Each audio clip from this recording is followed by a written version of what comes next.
Children, आज English 1 का सबसे एक इम्पॉर्टेंट चैप्टर जो प्रीपोजिशन है, बहुत सारे बच्चे को प्रीपोजिशंस का सही यूजेस मालूम नहीं है। तो आइए देखते हैं प्रीपोजिशंस पहले क्या होता है उसको समझते हैं कि प्रीपोजिशंस मतलब होता है रिलेशनशिप वर्ड। दैट मीन्स एक रिलेशन बनाता है किसी वर्ड्स और सेंटेंस के बीच। जैसे ये बॉयज़ और गर्ल्स के बीच एक रिलेशन है, तभी दोनों में शादी होता है। तो उसी तरह जो है प्रीपोजिशन है ना, रिलेशन बताता है।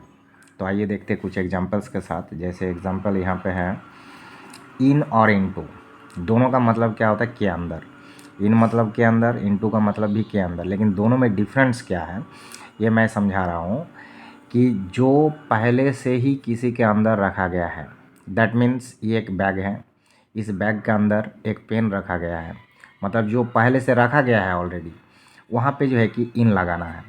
और इनटू कहाँ लगाना है कि जब कोई चीज़ बाहर से अंदर रखा जा रहा है, जैसे एक ये पेन है और इस पेन को जब हम बाहर से उठा करके, है ना, और एक बैग के अंदर डाल रहे हैं, तो इस मोमेंट में हम लोग क्या अप्लाई करेंगे, इनटू। क्या रखेंगे, इनटू।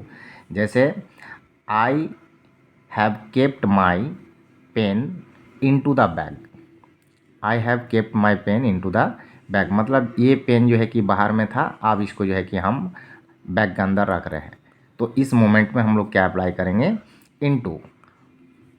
नेक्स्ट देखते हैं और एक एग्जांपल्स, जैसे बिटवीन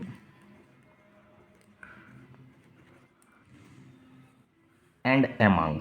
बिटवीन एंड एमंग, ये दोनों के बीच क्या रिलेशन है। बिटवीन एंड एमंग, ये दोनों का पेयर्स में देखते हैं। बिटवीन का मतलब भी होता है के बीच, इसका मतलब भी होता है के बीच, और एमंग के मतलब भी होता है के बीच। बट दोनों में डिफरेंस क्या है कि जब दो आदमी के बीच या दो चीज़ों के बीच हम लोग अप्लाई करते हैं, दोनों के बीच जब हम लोग दिखाते हैं, तो वहाँ पे हम लोग क्या लगाते हैं, बिटवीन। क्या लगाते हैं, बिटवीन। या दो चीज़ों के बीच होगा तो वहाँ पे बिटवीन दिखाएंगे। लेकिन दो से अधिक जब हो जाता है, दो से अधिक, दैट मीन्स 3, 4, 5, 6, इसके बीच जब हम लोग दिखाते हैं, तो फिर उस मोमेंट में क्या लगाते हैं, हम लोग एमंग लगाते हैं। जैसे एक एग्जांपल्स में समझते हैं कि Ram sat between Shyam and Mohan, क्योंकि श्याम और मोहन के बीच राम बैठे हुए हैं, तो वहाँ पे बिटवीन लगाना है। वही अगर एक और एक एग्जांपल से समझा दे रहे कि एमंग कहाँ पे लगेगा, कि जब राम बैठे हुए हैं सोहन, मोहन, गीता, रीता, सीता, इसके बीच, तो वहाँ पे हम लोग एमंग लगाएंगे। क्योंकि दो से अधिक क्रॉस कर जाएगा तो वहाँ एमंग लगाना है, और ओनली दो आदमी को बीच ये लगाना है, तो फिर वहाँ पे जो है कि बिटवीन लगाना है। तो आप समझ गए बिटवीन और एमंग कहाँ लगता है। नेक्स्ट आते हैं हम लोग ऑन। ऑन का यूजेस, ऑन मतलब होता है के ऊपर, के ऊपर। दैट मीन्स ऑन वहीं पे हमको लगाना है कि जैसे ऑलरेडी ये एक टेबल है, सपोज़ मान लीजिए कि ये एक टेबल, ठीक है, और इसी टेबल के बीच जब हम कोई कप को रखते हैं, समझ रहे हो ना, तो इस कप को कब हम लोग अप्लाई करेंगे कि ऑलरेडी इसमें सटा हुआ है, तो सटा हुआ है, दैट मीन्स ये जो है ऑन, ये ऑन के लिए हम लोग क्या अप्लाई करेंगे, के ऊपर। ओके, माने जो ऑलरेडी सटा हुआ है वहाँ पे लगाएंगे हम लोग ऑन। ऑन का यूजेस क्लियर। नेक्स्ट जो यूजेस होगा, अब हम लगाएंगे कि एमंग एंड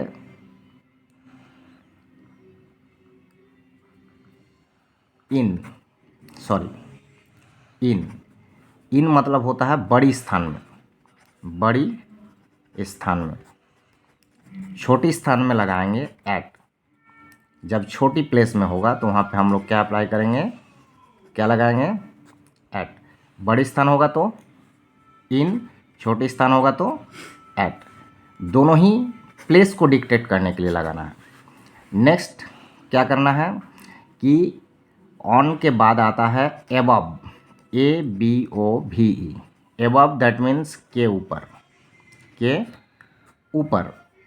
तो ये कितने ऊपर में होगा, जैसे the fan is hanging over my hand, over my head.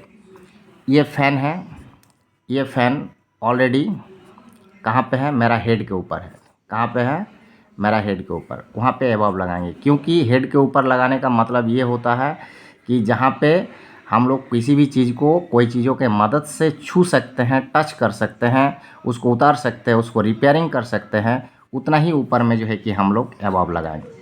But आप कहाँ पे लगाएंगे कि आप वहाँ पे लगाएंगे, ये इसका मतलब भी होता है के ऊपर, बट इसको कहाँ हम लोग अप्लाई करेंगे कि जब कोई चीज़ इतना ऊंचाई पर है कि जिसको हम लोग छू नहीं सकते, किसी भी चीज़ों के मदद से हम उसको टच नहीं कर सकते, ना उसको उतार सकते हैं, वहाँ पे क्या लगेगा, अप लगेगा। जैसे the plane is flying over my up on the sky, the plane is flying up on the sky, मतलब प्लेन इतना ऊंचाई पर उड़ रहा है कि जिसको हम लोग हाथ से, कोई डंडा से, किसी के मदद से उसको छू नहीं सकते हैं, तो वहाँ पे क्या लगेगा, अप लगेगा। नेक्स्ट आता है सिंस एंड फॉर। सिंस और फॉर में क्या डिफरेंस होगा, सिंस और फॉर, ये सिंस जो होता है ये होता है point of the time, point of the time, and for होता है period of the time, period of the time.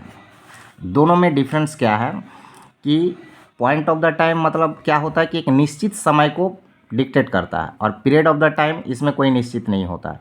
जैसे एग्जांपल इसमें सिंस के लिए दे रहे हैं कि I have been living since 2014 in the Bokaro steel city, that means confirm हो गया पॉइंट ऑफ द टाइम कि 2014 से ही हम बोकारो में रह रहे हैं।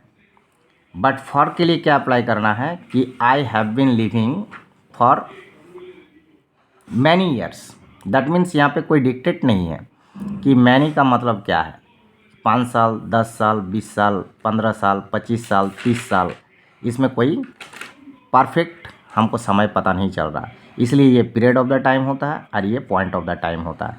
पीरियड और पॉइंट को और एक बार हम क्लियर कर दे रहे हैं कि सिंस का मतलब पॉइंट होता है और फॉर का मतलब पीरियड होता है। सिंस और एक एग्जांपल से समझा दे रहे हैं कि जैसे I have been suffering from fever since last Monday, that means confirm हो गया कि लास्ट मंडे से ही हम बीमार हैं।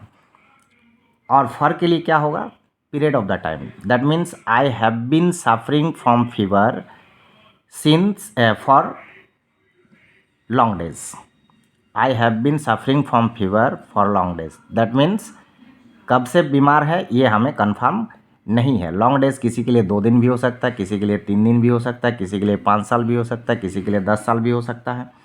तो ये होता है सिंस और फॉर का डिफरेंस। ओके, इस तरह से और भी जो है कि प्रीपोजिशंस का यूजेस है जो हम नेक्स्ट वीडियो में बताएंगे। तो वीडियो कैसा लगा आप कमेंट करके बताइए, और इस तरह का वीडियो पाने के लिए इसको सब्सक्राइब करिए चैनल को, और लाइक भी कीजिए और इसको शेयर भी कीजिए। Okay, thank